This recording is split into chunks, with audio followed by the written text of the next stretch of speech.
Hi friends, welcome to Kalpana kitchen. நான் இப்போ ஒரு சட்னி பண்ண போகிறேன். அது என்ன சட்னின்னா சொரக்காய் சட்னி செய்ய போகிறேன். அதுக்கு தேவையான பொருள் ஃபஸ்ட்டு வதக்கி அரைச்சிக்கணும். அதுக்கு தேவையான பொருள் எண்ணெய், இஞ்சி, பூண்டு எடுத்து வச்சுருக்கேன், காஞ்ச மிளகா, சொரக்காய், கடலைப்பருப்பு, உளுத்தம்பருப்பு, வெங்காயம், தக்காளி, உப்பு.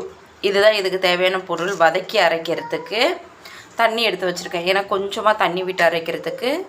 அடுத்தது தாளிக்கிறதுக்கு கடுகு, கொத்தமல்லி, கருவேப்பிலை, இது 2 தான் எடுத்து வச்சுருக்கேன்.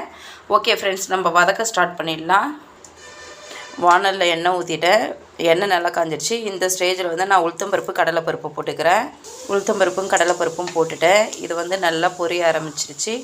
இப்போ இஞ்சி, பூண்டு, இது 2த்தையும் சேர்த்துக்கிறேன். இஞ்சி பூண்டு போட்டு இப்போ நான் எடுத்து வச்சுருக்கிறேன் காஞ்ச மிளகா சேர்த்துக்கிறேன். காஞ்ச மிளகா சேர்த்தாச்சு. இது நல்லா வறுக்கலாம் ஃப்ரெண்ட்ஸ். நல்லா வதக்கியாச்சு. இங்கே பாருங்கள், மிளகாயோட கலர் நல்லா மாறிடுச்சு. இப்போ வெங்காயம் சேர்த்துக்கிறேன். நான் வெங்காயம் சேர்த்தாச்சு. வெங்காயம் நல்லா வதங்கட்டும் ஃப்ரெண்ட்ஸ். வெங்காயம் வதங்கிடுச்சு. தக்காளி சேர்த்துக்கிறேன். தக்காளி சேர்த்துக்கலாம். தக்காளி சேர்த்தாச்சு. இப்போ இந்த சட்னிக்கு தேவையான அளவுக்கு உப்பு போட்டுக்கிறேன். நான் தக்காளி வதங்கிக்கிட்டு இருக்குது. நான் அரிஞ்சு வச்சுருக்கல சொரக்காய், அதை சேர்த்துக்கலாம். இப்போ சொரக்காய் சேர்த்துட்டேன். சொரக்காய் நல்லா வதங்கட்டும். நல்லா வதங்கினா தான் டேஸ்ட்டு நல்லா இருக்கும்.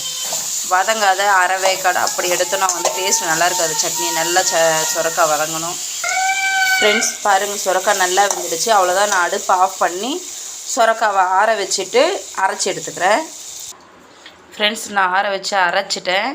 ரொம்ப மழைன்னு இருக்கக்கூடாது. சொரக்காய் அங்கங்கே லைட்டாக சின்னதாக கடிக்கிற போல் இது போல் அரைச்சிக்கோங்க. இப்போ தாளிக்க ஸ்டார்ட் பண்ணிடலாம். எண்ணெய் ஊற்றிட்டேன். கடுகு போட்டுக்கலாம். கடுகு பொரிஞ்சிடுச்சு. இப்போ நான் அடுப்பை ஆஃப் பண்ணிவிட்டு கொத்தமல்லியும் கருவேப்பிலையும் சேர்த்துக்கிறேன். கொத்தமல்லி பாருங்கள், நம்ம அடுப்பை ஆஃப் பண்ணதுக்கப்புறம் போடல, அதனால கரெக்டாக இதுவாக இருக்குது. இப்போ நான் சட்னி ஊற்றிக்கிறேன் ஃப்ரெண்ட்ஸ். நான் தாளித்து முடிச்சுட்டேன். இந்த ஸ்டேஜில் இருக்கணும். ரொம்ப தண்ணியாகவும் இருக்கக்கூடாது, கட்டியாகவும் இருக்கக்கூடாது. இது போல் தான் இருக்கணும். இந்த சட்னியை நீங்கள் சப்பாத்திக்கு, இட்லி, தோசை இதுக்கெல்லாம் வச்சுக்கோங்க. செம்ம டேஸ்ட்டாக இருக்கும். ஓகே ஃப்ரெண்ட்ஸ், பாய். நெக்ஸ்ட் வீடியோவில் பார்க்கலாம்.